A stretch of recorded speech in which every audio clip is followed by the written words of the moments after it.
Sunod-sunod ang update sa social media ng bunsong anak ni dating Pangulong Rodrigo Duterte sa mga nangyari sa kanyang ama kahapon. Sa unang Instagram story, ibinahagi ni Veronica Kitty Duterte ang larawan ng kanyang ama pagdating sa Villamor Air Base. Tinawag niyang illegal detention ang pagdadala sa dating Pangulo sa headquarters ng Philippine Air Force. Wala rin umanong ipinakitang warrant of arrest para sa former president. Sa IG Live naman, makikita rin ang partner ni Digong na si Hanilet Avancenia na tila pinipigilan na sumama ito sa mga otoridad pagdating sa airport. Tinawag pa nitong abusado ang mga otoridad at wala umanong dalang warrant para sa dating Pangulo. Abusado kayo na sila. Abusado rin. Dili mo hindi dapat ato agianan. Ayaw Lahi ato agianan. Wala yung mga warrant. wala lagi wala.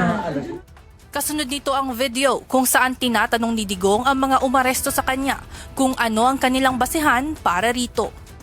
What is the law and what is the crime that I committed? Show to me now the legal basis for my being here. As apparently I was brought here not of my own volition. Kasunod ang litrato ng dating Pangulo kung saan sinusuri ang blood pressure nito at nakasuot rin ng oxygen mask.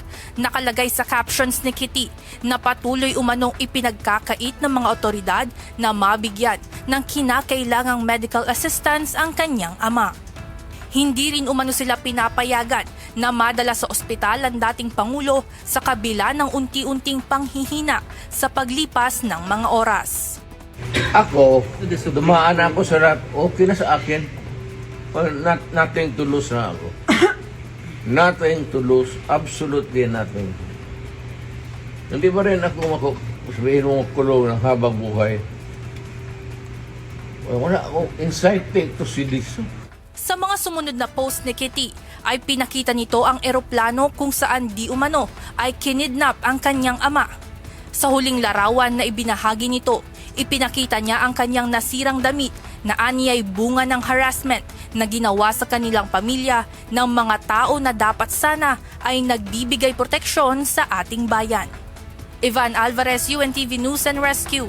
Diyos ang aming sandigan, serbisyo publiko ang aming pinahahalagahan.